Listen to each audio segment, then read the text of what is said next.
Welcome to the special edition of Upon Further Review, playoff edition. My name is John Henrietto. I'm the sports editor of the Butler Eagle. At least I think I am. Apparently there's some Twitter going out right now that I look like somebody or something else, but I'll leave that to the Twitter people to judge that. I'm flanked on my right by sports writer Derek Pida, on my left by sports writer Mike Kilroy, and as always, we are brought to you by our sponsors, Conlon Tarker, Troy Allen Chevrolet Buick GMC, as well as Penn United Technologies and the Butler Health Systems. I think Medusa. There we go, Medusa. That's what I apparently look like. But anyway.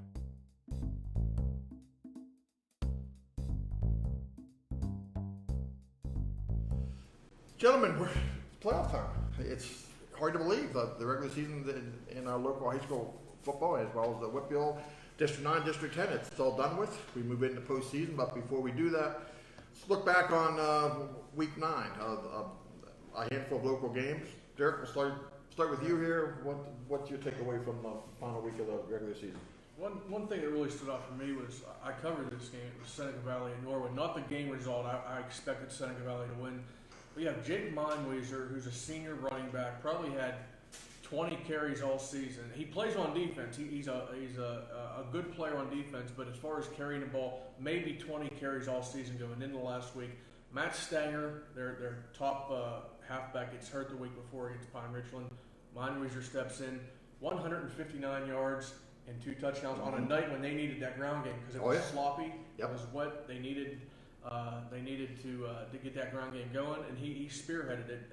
I talked to him after the game. Pretty quiet kid, but you could tell that he was excited about getting the opportunity to get the ball more, and he was excited about what he was able to do for the team. So this week, I have not talked to Ron Butchley yet. I got to see if Matt Stanger's coming back, but man, if you can kind of go back and forth between those two, Stanger and Meinweiser, I mean, how do you keep a kid off the field that just gained 159 yards? Well, I was about to say, you always hear about a quarterback controversy in football. Is there a running back controversy at Seneca Valley? I'm going to ask Ron Butchley that tonight. I'll be up at Clarion covering the soccer game. I'm going to talk to him in the press box at Clarion on my phone, so we'll find out. But great game by Meinweiser, and again, he's a senior, so I mean, this is going to be it for him, this stretch going for him. Mike, your takeaway from last week's action? I'll talk about another running back, Chase Mullen at Knock, in the mud and the slop on the grass there at Knock, breaking the single season rushing record at Knock. You know, Knock running backs were number 5. It's kind of like a tradition. Yes, it is. And there's been some great running backs who've worn number 5, and he had the greatest season out of all of them. So it's the first time I had a chance to see him, and I was blown away by just how tough he is between the tackles and how quick he is when he gets in the open field.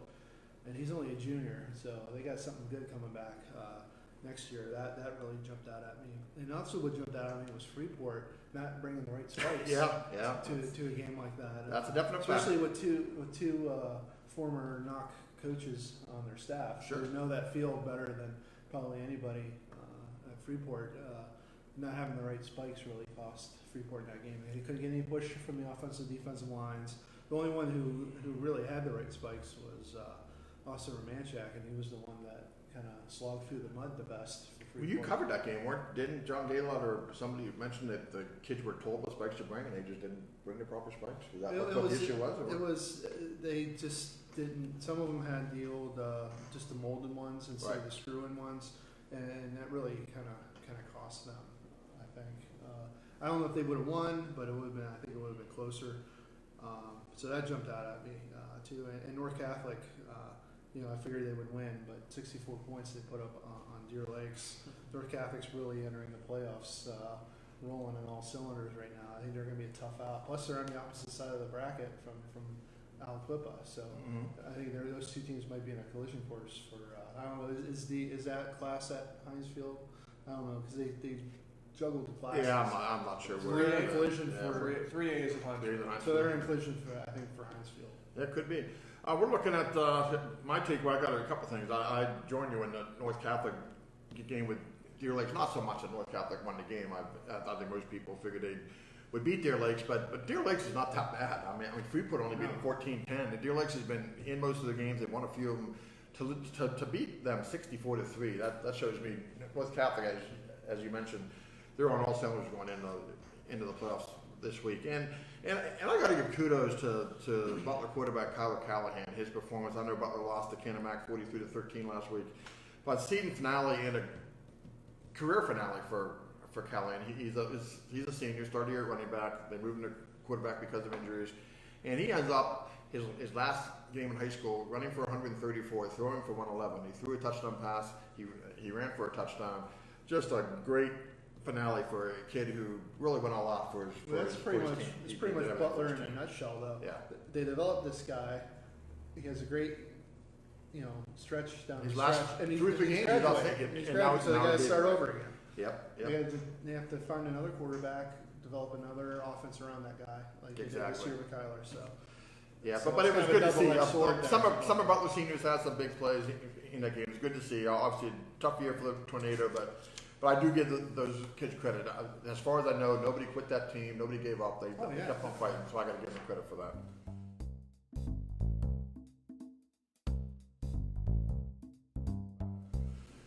Well, let's move on to our over-under category. Always a favorite, and it's been a reach in recent weeks, but I've put up with 3. I can't wait to see what you come up with. Well, this is going to be interesting. My over-unders are playoff edition over-unders. That's The playoff edition. And I'm going to start out with posing to you guys number of playoff wins by any one school in this postseason. Over, under 2.5. Derek? I'm gonna go under. You're saying no one's going to win 3 games. No one's gonna win more than 2. North Catholic might get to the championship game, and they only have to win 2 to get there. But That's if correct. they get there, That's they're correct. probably going to run into Aliquippa. Mars, Seneca, I could definitely not see either one of those teams winning more than 2. Montauk, we'll talk about them later when we get to the matchups. They're playing Clarion this week. Clarion's struggling, but if they win that game, they're probably going to draw Ridgeway. So I hate to say that because You're going under. I'm going under. I mean, it's local teams. Some of them are really good, but they're once you get to the playoffs, you're playing really good competition. So. Mike, what do you think? Over, under 2.5. It's under. I see some teams maybe win it 2, but 3 is a stretch, I think. North Catholic probably has the best chance, but like Derek said, they're probably going to run into a juggernaut in the Whitfield final. And as good as they're playing, I don't know if right now if they get Aliquippa, if they can beat Aliquippa. I just don't know. So I don't. That's the only team I can see possibly getting 3. I see a lot of these teams maybe getting a win this week. Maybe even 2. Some of these teams get 2, but 3, no. It's too much of a. There's just too many good matchups in that 3rd playoff round. Yeah, I joined you guys. I joined you guys going under, but my sleeper team, as far as could shock a lot of people if they do this, is Mars. I mean, I think Mars is playing great football right now. I think they've gotten better as the year's gone on. I think they've got an outside chance of 3 wins. Frankly, I don't think they'll win the 3rd one. I can see them winning 2, so I have to agree with you guys. I'm going under on that one. Next over-under category, again, sticking with the playoffs. Touchdowns scored by any one of our local teams in the first round. This is the first round only. Touchdowns scored by any one of our teams. Over under 6.5. Mike, we'll start with you. Oh, it's going to be over. It's going to be over? North Catholic's going to score 7. You think they're going to romp on Quaker Valley? They're going to romp on Quaker Valley. I see them getting 49 points this week. That's probably the only one, though. I don't see another team on here of our playoff teams that's going to get that many. So I'm going to go over just because North Catholic, I think, is going to put up some points against Quaker Valley. Okay. Derek, over under 6.5 touchdowns. I'm looking at any one of our local teams. The scores I predicted for our games here, the most points I got any one of our teams scored is 34, so I guess under. You're going under? Under. I'm going under also. I think North Catholic can hit 42. I don't know if they're going to score a 7th one. I think Quaker Valley's 5-4. They got a pretty decent team. I did talk to Pat O'Shea last night when I did a general story about the playoff pairings, and he raised a great point. This is like skipping the first round of the playoffs. True. Because in 3A you've got 8 teams. You're going right to the quarterfinals. He said everybody's good. These are going to be tough matchups. That's a good point. So I'm going to go under. I still think on they're that going one. to go over that. Okay, and then my last over-under, again with the playoffs, biggest margin of victory by any of our teams in the first round, over-under 35.5 points. Mike, we'll start with you on this. Well, I already said North Carolina scored 49, so the question now is, what's the over-under? 35 and a half. So will the other team score more than 14? More than 14. Yeah, what the heck? You're going to go over? I'll go over. I say North Carolina. You're going Trojan blowout here. You're going Trojan blowout. 49 to 13 there. That would be 36. That would do it. Yeah. Derek, over under 35 and a half point margin of victory for any local team this weekend. Under. I don't want to give away my I score. know, but again, by looking at your scores, Under. I can certainly see that. I got several of our teams winning by 3 scores, but I don't think it's going to get up to 35. Okay. I'm going to go under also. I mean, I think 35 and a half points. Again, and Mike, I would join you on the North Catholic pick, except for O'Shea. I think O'Shea's point is very valid. It's almost like it's the second round of the playoffs. Yeah, but North Catholic's beaten They have. teams. Yes, they have. They have. Like a drum this year, like Freeport. Oh, This forward. Deer This Lakes. forward. I'll say this. Elizabeth Forward. Yeah, and I don't know. Of course, we'll get into our picks a little later, but Shiprock, I kind of like the matchup with Harbor Creek. They could have a big game up there. But I would agree with you, though. Our team with the best chance of going over is North Catholic, definitely. But I'm going to go under. Before we go further, I want to backtrack because we skipped this part on our first segment, recapping last week's action. Dirk, how did we do last week, and how did Scoop do? How did we do, and what did the standings look like? Me, you, and Scoop 9-0. Ooh. Mike 8-1. Ooh. Here's the updated standings. Scoop is 93-11. Scoop is closing in on 100. He wants voting a in. new Contract. He's getting He's getting it. I'm telling John, you. you're He's right. getting You're Well, right we got behind 9 him. games this week, so He's he getting just it. has to go 7-2. it. It's happening. You're right behind him at 92-12. All right. I'm right behind you at 91-13. Mike, you're 86-18. You think, what did you miss last week? What did you miss last week? I don't know. Freeport, he picked Freeport. Oh, that's right. Yeah, Freeport. That's right. Well, the When wrong you shoes go did bold- you in. The wrong shoes When did you you go in last week. bold, you sometimes get the horns. So I will say this: in years past, the cutoff point, what we're all trying to reach is 80%. Sure. Mike's 86-18, and that's over 80%. Yeah, well, we're all doing quite well. No doubt. I'm not taking some flyers, so Who would I'm not have ashamed. who would have thought you'd be done in by spikes, by shoes? You were done in by shoes. I was done in by a lot of things this year. I'm going to blame it on the spikes. I blame it on going bold and maybe going too bold in some picks. By the way, not to toot my own horn, but I guess I'm going to do that. So I am tooting my own horn. I think I've been undefeated now 3 weeks in a row. Is that right? Do you know? I don't keep track of Don't that. keep track of that? Well, I'm keeping track of it. Once- And I think I'm undefeated 3 weeks in a row. Once the sheet's done with, I throw it No, back. okay. Go back Yeah, to we'll the go back and footage. check. But anyway, but it's all about Scoop, and Scoop is 7 wins away from 100. 7 wins away. There's not enough room in the camera now for all of us. Your head's getting so big. There's nothing wrong with raising a valid point. There's nothing wrong with doing that. Is that really a valid point, or is that bragging? No, I guess you can call it bragging. So maybe. Him and Scoop, you know I what they guess call it say, bragging. birds of a feather. That's right. Hey, I'm pretty tight with Scoop, so you know. Scoop Yeah. So anyway, let's move on.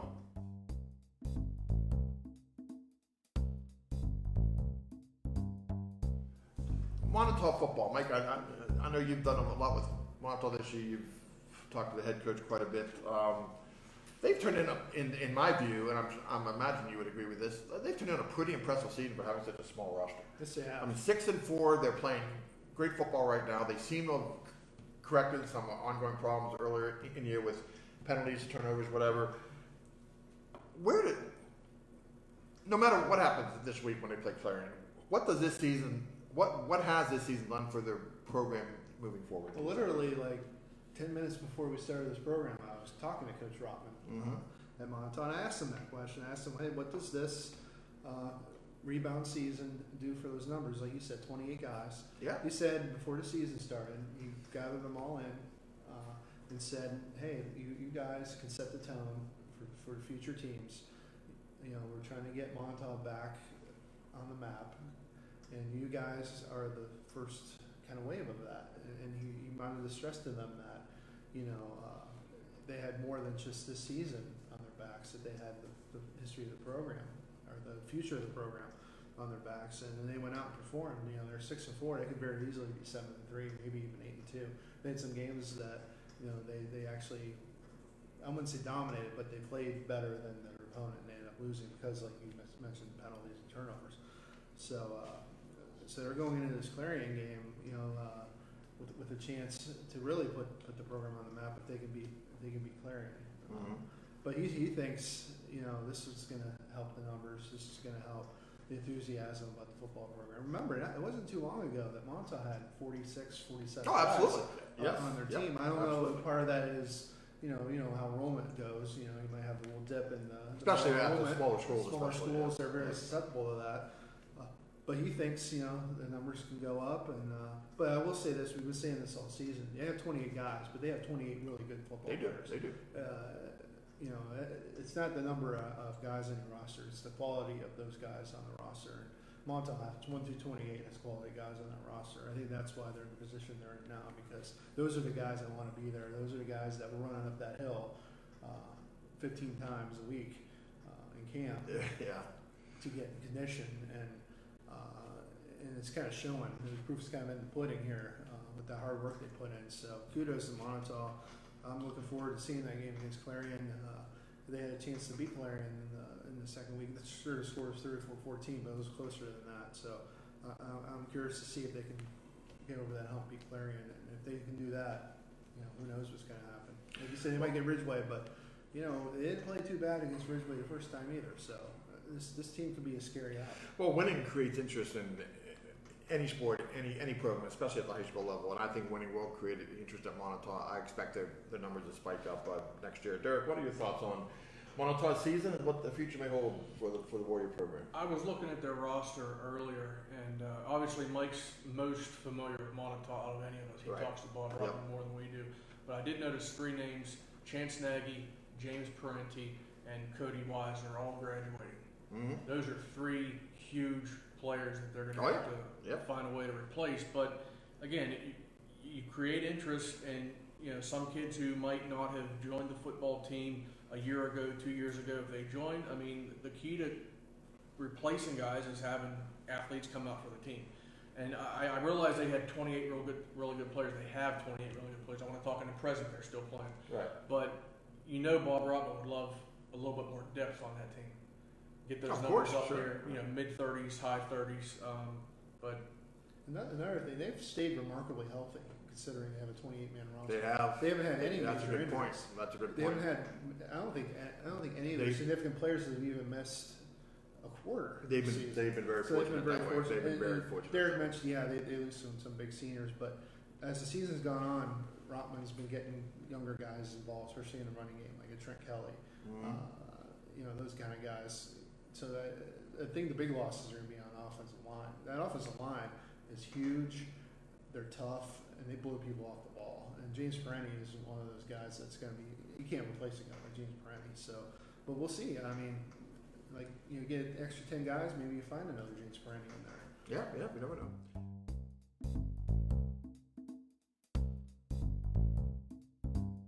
Well, let's switch directions here to a program that has not had a strong season, and that's Butler. Of course, their season is over now. The 0-10, Mercy rolled in their first 8 games. Were not Mercy rolled in their last 2 games, which is a positive step. Derek, I'll go to you first on this one. The Golden State are winless, of course, losing a senior quarterback, Kyler Callahan, who was kind of a makeshift quarterback to begin with because of other injuries. He was their top offensive player. But on the other hand, they're bringing back most of their starters. They're bringing back 3 two-way starters on their line.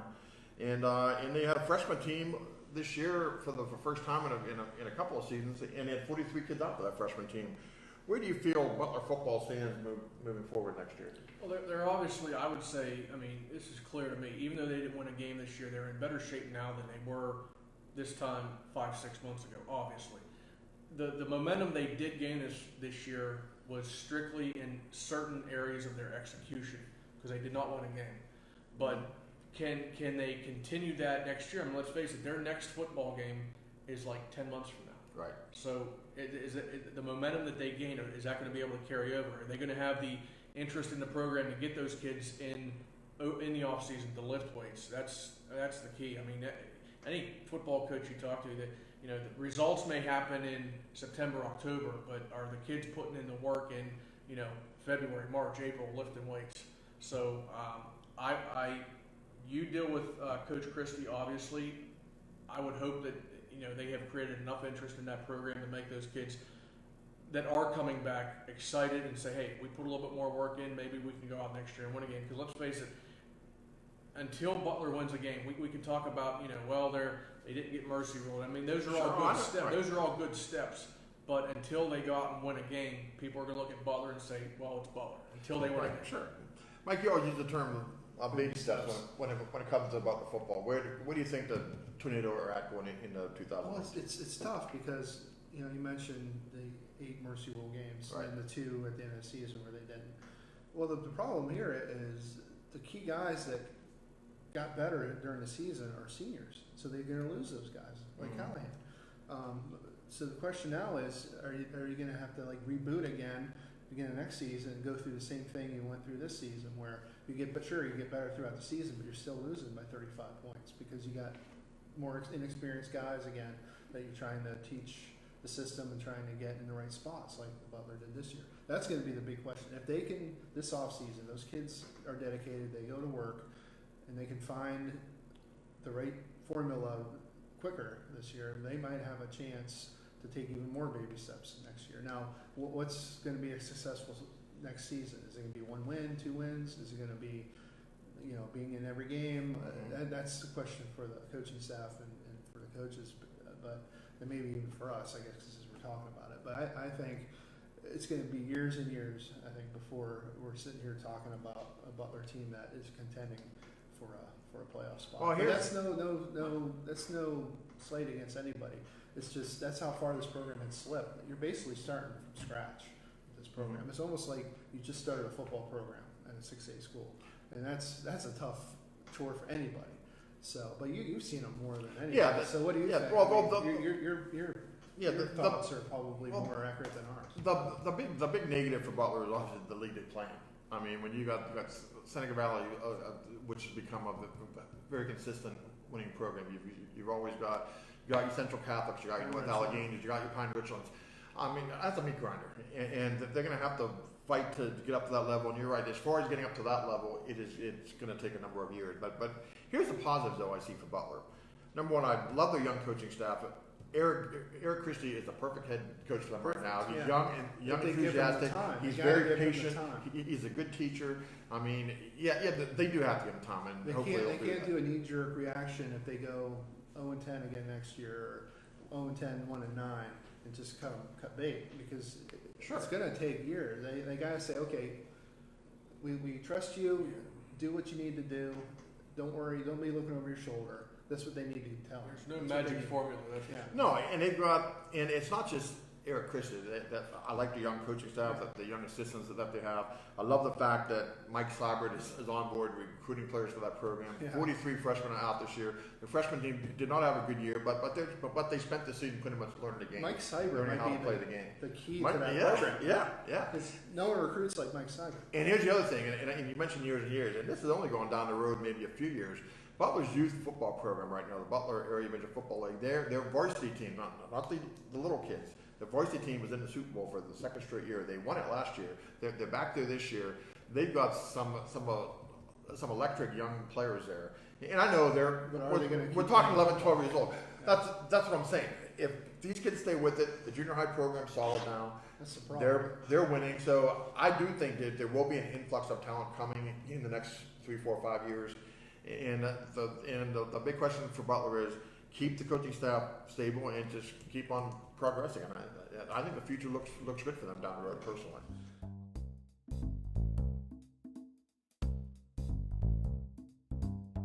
Okay, let's switch gears and look at the playoff matchups this week.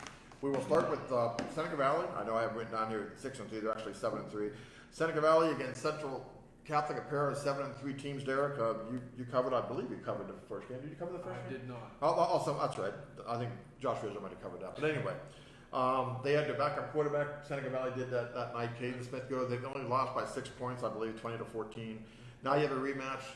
Games of Fox Chapel. How do you see the second game shaping up? Well, in the first game, as you mentioned, it was Seneca Valley with their backup quarterback. Right. Dom Pito started for Central Catholic in that game. He was the starter. 2 weeks ago, he got pulled. He was playing poorly. He got pulled for Gus Sinceri. Gus Sinceri last week threw for 27 yards in that loss to Mount Lebanon. So their passing game right now is. No, they've had quarterback issues the entire season. Central's had quarterback issues all year. So which makes my pick. You might be wondering why I'm picking this way after I mentioned the fact that Central Catholic threw for 27 yards last week. I'm actually picking Central Catholic in this game. Okay.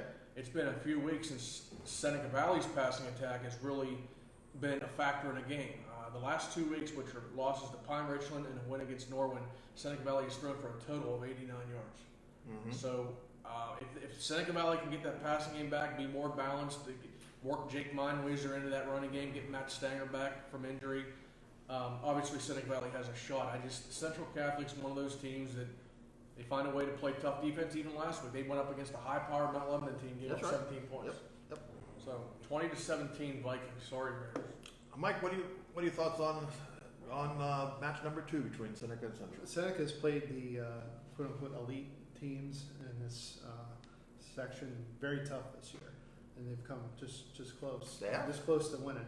I think this is the week they knock that door in, and they get a win against those upper echelon teams, because I think Seneca belongs in the conversation of those upper echelon teams. This is going to be a white knuckle brawl. This is going to be if you like defense, this is going to be the game for you. I couldn't agree more. So I have Seneca winning 10-9. I think they get a last second field goal to win this one. It's gonna be a slobber knocker, as people often say. Yep. No, I agree. Defense. That's the key to this game. I think personally, this is the game of the weekend. Right off the bat, we're talking about it. I think it's going to be the tightest game, or one of the tightest games, certainly. I agree. I think Seneca Valley wins this game. They're only giving up 9 points a game. Their defense has been outstanding. They have a new running back find here in Jake Meinweiser, and if Matt Stanger comes back healthy or not, Meinweiser can handle the rushing load. I think Seneca wins a grind-out type game. I'm going 17-10, Seneca Valley.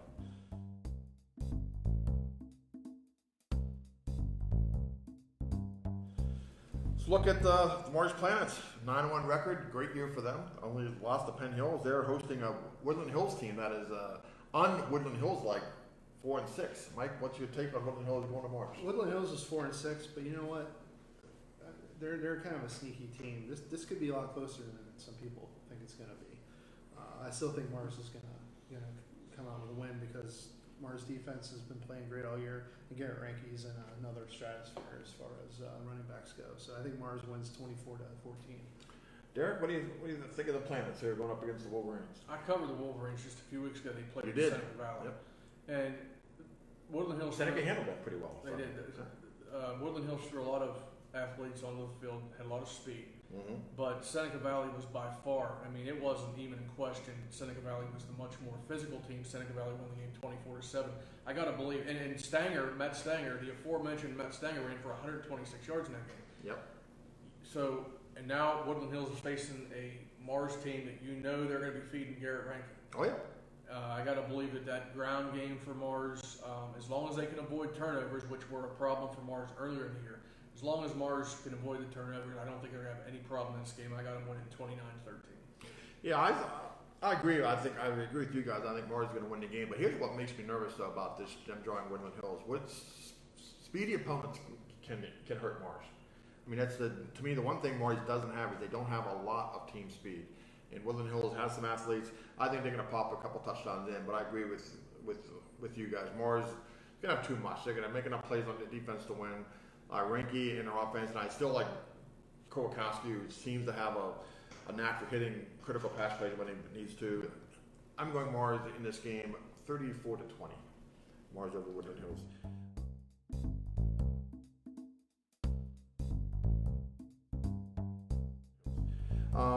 Freeport, the Jackets are in at 5-4. Tough loss at Knock last week. Their reward for making the playoffs, they get to go to Ambridge and face Aliquippa, which has been pretty dominant. Derek, we'll start with you on this one. Do the Yellow Jackets have a shot at beating Equips? It's something they've never done. Well, they got a shot. Here we go. Are they going to do it? Aliquippa's coming off their first loss of the season. Central Valley beat them last week, so Mike Warfield, an Aliquippa alum, is now the coach of that team. He's going to have those kids on task this week, coming off a loss. I've been told by many coaches over the years that a loss is they can handle a loss as long as their kids learn from it. So I gotta believe that Aliquippa is going to learn from last week's loss to Central Valley, and they're going to handle Freeport pretty good here. The game's at Ambridge, which is right across the river from Aliquippa. A lot of Aliquippa fans are going to be there. I would think 34-7 Quicks. It also lets Freeport, or also lets Aliquippa speed run on turf too, as opposed to running on their own grass field, which could be a factor. Aliquippa has speed. Yeah. Mike, Freeport against the Quips. What do you think? Well, this is where that 0-3 start. This is where it comes back to bite Freeport. Sure, they made the playoffs. They rebounded, but they get one of the top 2 seeds. The top seed. Aliquippa's number 1. Yeah, I thought Central Valley was number 1. Aliquippa's Aliquippa, number 1. yeah. Okay, well they get the top seed. Aliquippa. And Aliquippa, coming off of a loss, they're probably not too happy about that. So, you know what? The Freeport, I've seen them go into games, huge underdogs, and play well. So I think they're going to do that this week. But again, Aliquippa just has too much, especially like you mentioned on turf. So, and Aliquippa's reward is we play on grass all year. Whitfield doesn't want anybody playing on grass, so we can't play on our home field. So let's go across the river and play on turf, which probably magnifies their speed a little bit. So I think Aliquippa wins. I'm going to say 40. Let's go 40 to 20. 40 to 20. 40 to 20. I think Freeport will just hang in there for a little bit. Yeah, Aliquippa's got tons of athletes on that team. They beat Freeport last year 52-0. Beat them the year before 21-3. What's underrated about the Quips is their defense. I mean, that they've only given up more than 1 touchdown, I think, twice all year. One of those was in last week's loss to Central Valley, and the other one was, believe it or not, Yawks put 3 in on them in a 54-20 loss. But Aliquippa is one of 4 teams in Whitfield averaging 50 points or more per game, averaging 50 more. Shady Side Academy, Thomas Jefferson, and Washington are the other 3. I agree with you guys. They just have too much for the Jackets. I'm going to go Freeport winning, or I'm sorry, Aliquippa winning this game.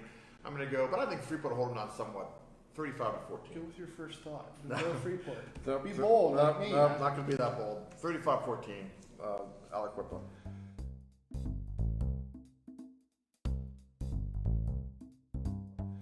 Quaker Valley, they're 5-4. They're North Catholic going back to their old stomping grounds, J.C. Stone Fields, for this game Friday night. Here's your reward, North Catholic, just because Mars and you share. They don't get to play. You get to go back to Stone Field. They could have played a doubleheader at Mars. That would have been fun. But they no would never doubleheader. do that. No doubleheader. They could have played on Saturday. They do it in soccer. What can you do? But anyway. They could have played on Saturday at Mars, but they would never do that either. No. But anyway, Mike, we'll start with you on this one. Quaker Valley is 5-4, solid team. North Catholic, of course, they stumbled once, and then they had a 1-point win. Besides that, they've been rolling people. What are your thoughts on this? Well, we talked about this with the over-under. I think they're going to win by 35.5 points. So I have them winning 49 to what did I say, 13? 49-13. I'm going to make my pick here. I'm going to go with North Catholic also. Like I said, their 64-3 win over Deer Lakes last week really showed me that they are in tune and they are ready for postseason play. I don't think Quaker Valley is going to stay with them for too long. Maybe a half, possibly. North Catholic wins this game. I'm going to say 35-10. North Catholic. Derek, what's your thoughts? Quaker Valley won the Whitbill and state title last year, but they came back down to earth this year and graduated a lot of talent. Their 5 wins this year, Quaker Valley's 5-4. Their 5 wins have come against teams with a combined record of 17-32.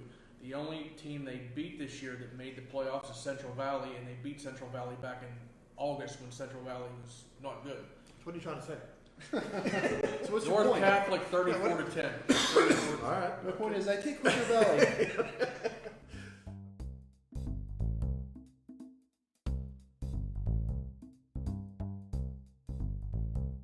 Okay, let's go on to Montauk. We talked about the Warriors earlier, 6-4, playing great football right now. They're going to Clarion, which inexplicably, in my eyes, guys, they've lost 4 in a row. They were 6-0. Yeah.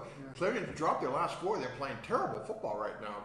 Clarion Limestone hit them for 62 last week and a 62-28 win. Mike, let's start with you. Is Montauk a different team now in a positive way? Is Clarion a different team now in a negative way? As they prepare Exactly, that's what it is. Even the first meeting in week 2, Clarion hit 4 big plays. Mm-hmm. That was pretty much it. Montauk kind of shut them down after that.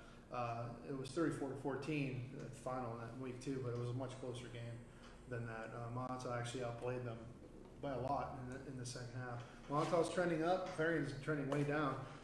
But then again, this is a playoffs. You kind of throw everything out the window. Yep. Larry Weiser's been through these playoff games before. He's been through Many the times. flow of these seasons before. Having said that, Montauk right now is focused. They cleaned up their mistakes. I think they go up there and they beat Clarion. This is my first bold. I don't know if it's even that bold. It's really not. No. It would have been bold 4 weeks ago when there was Clarion was playing well and they were 6-0. But I just don't like the way Clarion's playing right now. I think there's something amiss there, and I like the way Montauk's playing right now. So I'm going to go with Montauk 28-21. All right, Derek, Montauk, and Clarion. What do you got? I remember the first game that Clarion lost earlier this year was to Ridgeway. It was a battle of 6-0 teams, and I saw Clarion loses, but I fully expected the Bobcats to get back on track right after that. They haven't at all. And they lost second 2 in a row, 3 in a row, 4 in a row. Yep. Right now, I really think a team like Montauk is the worst kind of team that Clarion could play. Montauk wants to punch you in the mouth, and I think that's what they're going to do to Clarion. I think they're going to run the ball early. They're going to play good defense, playing a struggling defense. Like as you said, 62 points against Clarion. This game to me almost seems too easy to pick. You got one team that's playing so well, one team that's playing so bad. But I can't go against my gut, and my gut tells me that Montauk is going to win this game. I think it's going to be close. 30. That's why it's tricky. 30-21. Because everything points to Montauk winning this game. But I picked Montauk, but I'm still a little. Which is why I hate to say that I'm going the other way. I'm going the other way, and I'll tell you why. Because number one reason is it's the playoffs. It's a whole new season. Yeah. I see Larry Weiser having his team ready to go. I mean, probably the worst thing that could have happened to Montauk, in my opinion, is CL sticking it to rival Clarion the week before. That's going to be a wake-up call for Clarion, as if they needed one. Well, they did need one, and I think they finally got one. And I think they're going to take it out on Montauk a little bit. Montauk, they're going to be ready to play. I all the respect in the world for the Warriors and what they've accomplished this year, and I do think they're going to put up quite a fight. But I see Clarion winning this game in the end. I'm going to say Clarion wins 27-21.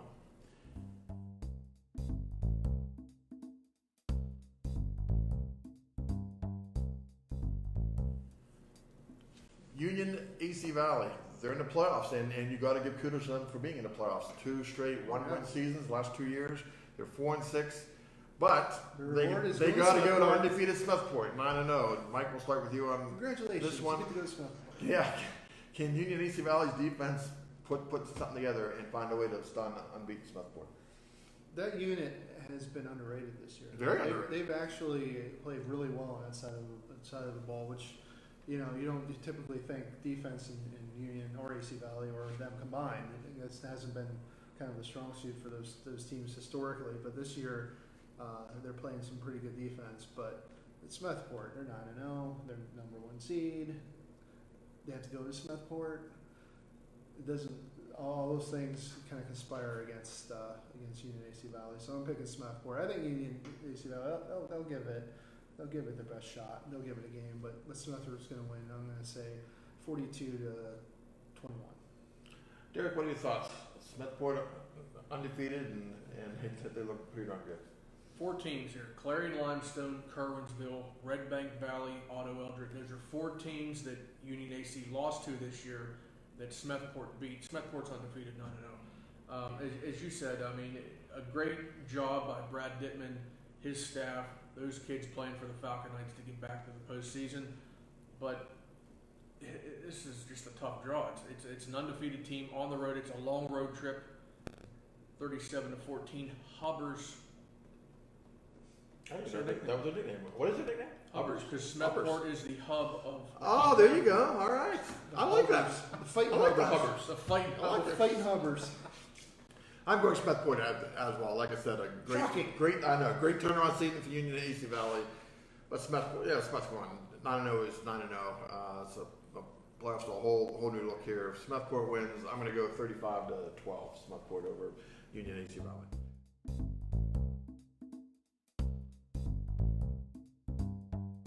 Leaves us with 1 game left, and my team that you're pretty tight with here, Sip Rock Rockets, a bye week last week. Didn't play last week. 6-3. They go up to Harbor. Well, they go up to Harbor Creek territory. They've been Yeah. playing in Erie Veterans Stadium against Harbor Creek, and this is a Saturday night game. 8-2 Harbor Creek. What are your thoughts here? Well, I talked to Larry Wenders a couple weeks ago before they played Oil City, and I asked him about the bye week, and he said, "Well, there's good things and bad things for a bye week. We can get healthy, we can focus on ourselves before we focus on Harbor Creek." I think that's going to be a valuable thing for them. That they were able to kind of take a step back, spend a week getting healthy, focusing on correcting some of the things that they have made mistakes on this year. You know, you look at Harbor Creek; they're 8-2, sure, but Super Rock really matches up well against Harbor Creek. Harbor Creek is very similar to Oil City, but they don't have the running back that Oil City has. Harbor Creek's kind of a pounded out kind of team, and that's a team Super Rock usually plays well against because they are so good against the run. So I think the matchup favors Super Rock. I think the week off also is going to favor Super Rock because they're going to get some of those banged up guys healthy. They're going to iron out some of the kinks in an offense that's improved every week. So I think Super Rock not only wins, I think they roll. I think they win 35-7. Ooh, okay. Derek, you and I were talking the other night, and we were talking about the strength of schedule for Harbor Creek, that they haven't Not exactly too beaten a lot of No, impressive they're teams. not So. exactly a juggernaut. Yeah, so what are your thoughts on this matchup? The best team record-wise that they beat this year was Fairview, and they beat them 3-0. They have a bunch of teams on their schedule that they beat. There was an 0-9 team, Seneca, not Valley, Seneca, and they beat a bunch of 2-8 teams. I just think this matchup favors Slippery Rock. You look at the records and you think, okay, Slippery Rock is decent, and then they're playing an 8-2 team, but it's not an 8-2. I've always said that a team is what their record says they are, so I'm kind of contradicting myself. Harbor Creek, if they played a stronger schedule, they'd be at like a 500 team at best. Slippery Rock's going to go up there, the much longer road trip than Harbor Creek, but I don't think that bothers the Rockets. 31-10 over the Huskies. Yeah, if ifs and buts were candy and nuts, how's that phrase finish? How's it finish? I don't know. It's I don't think we something should go about something about Christmas, but I'm not sure how it finishes. So All I anyway, heard was butts and nuts, and that's enough for well, me. you know what? There's no need to take that kind of approach. But anyway, Slippery Rock Harbor Creek, I agree with you guys. Especially in Slippery Rock seems to love the first round of the playoffs. Even when they've gone into the playoffs with some poor records, they find a way to win their first playoff game. Last 2 years, 3-7, going. Yeah. And you raised a great point, Mike, about them not playing this week. They've been able to refocus on things. I'm sure Larry Wonderoos has been working on some of the things that maybe he's not happy with in practices that 2 weeks ago. Yeah, they're going to go up there and win. I mean, I like Slippery Rock winning this game. But Harbor Creek 8-2 is 8-2. They'll put up a fight. I'm going to say 28-14, Slippery Rock over Harbor Creek.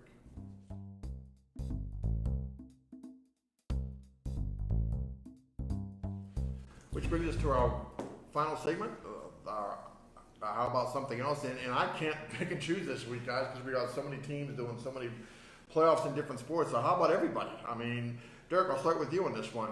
Out of all our teams, we're talking soccer, we're talking volleyball, we're talking knock girls tennis. Darren Hershey with the individual championships this coming weekend. You got some cross country? Yeah, we got cross country states. We got some people involved there.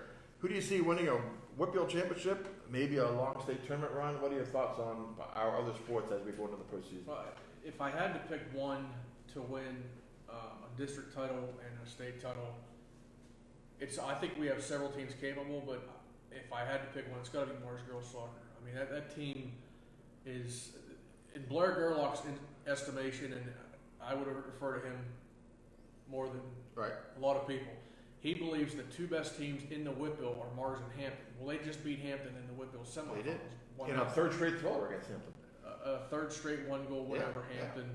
And, I mean, this is a program that's used to deep runs. Last year they lost in overtime to Villa Maria in the state quarterfinals. I think they have what it takes this year to get a Whitfield title, but also a very deep run, possibly Golden Hershey. But I do want to mention the boys team, Seneca Valley boys. You look at their numbers. Nobody has incredible. I think their leading goal scorer has like 12 goals.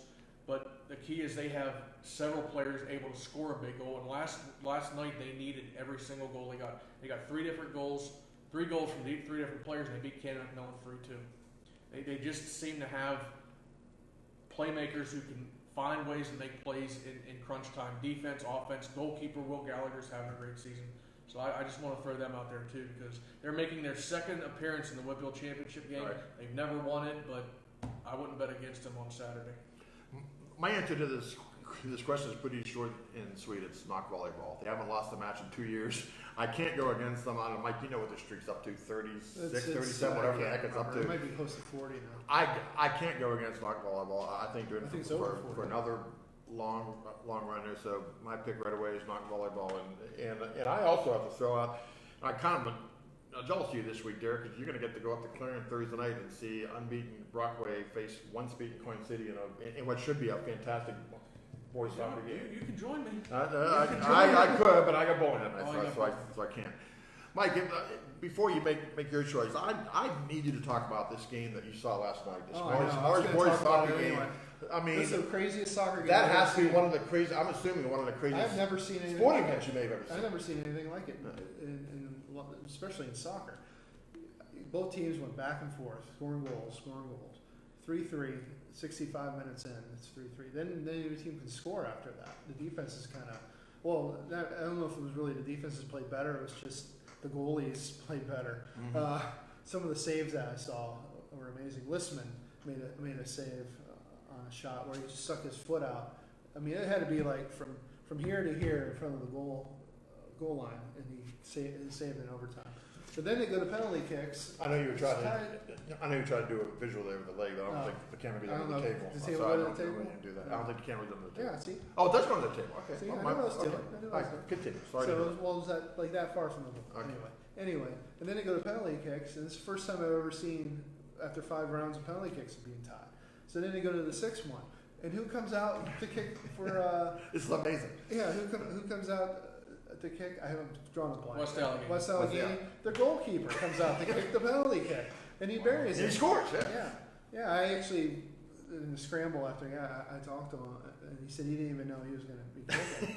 Until they told him, go out and kick. So he went out and kicked, and he made it. And he just had made a save to set it up where he could make the game-winning kick. So it was just a wild, crazy, and like Chris Knopf said, unfortunately someone had to lose, and it was Mars. But and like he also said that that team played with more heart than he's seen any of his teams play with, and I believe it because it got chippy at the end. There was a lot. It was physical. It was just an amazing soccer game. In the press box, people were cheering because it was so wild. Usually, you don't have cheering in the press box. They were cheering not for any particular team. They were cheering because they couldn't believe what was going on. The saves that were made and the goals that were made, and the one Amos after his first goal, he did a front flip. I mean. If you can draw up like anything that can happen in a soccer game, everything happened in the soccer game. It was amazing. But anyway, There's a lot of our teams left who can compete for a Whitfield title. Who do you like? we could have like 4, 5, 6 state champions this year. You never know. In various sports. So Yep. is Laura Graves playing for? Yeah, she is. She's still alive. Yeah. She can win. Knock volleyball until someone beats them. You have to figure they're my favorite. pick. Yeah. Until someone beats Freeport. They're the favorite. Yeah. And, even if Freeport doesn't win the Whitfield like they didn't last year, they can still go to the state championship. Mars Girls Soccer. The amazing thing about Mars Girls Soccer is a lot of their key players are sophomores, so they're going to be good for not just this year, but 3 more years. They can win 3 state titles. I think they start 5 sophomores. Yeah, And a freshman. And a freshman. Yeah. So, and they're amazing. Seneca Valley boys soccer, like Derek said, they just find ways to win and get things done. There's just a solid 11 on the field. This could be one of our most successful falls. Seneca Valley girls soccer. It's Seneca Valley girls soccer. It could be one of our most successful falls as Butler County sports teams in history. It's going to be a busy November. Oh yeah, and to me, busy state to me, playoffs. I know it's a scramble for us, but to me, there's nothing like playoffs in high school sports. I mean, the drama picks up, the intensity picks up, the student following picks up, and the games in the season just seem to get better and better. We'll be back next week to talk about football playoffs, maybe in some of these other sports. So we'll see y'all next week.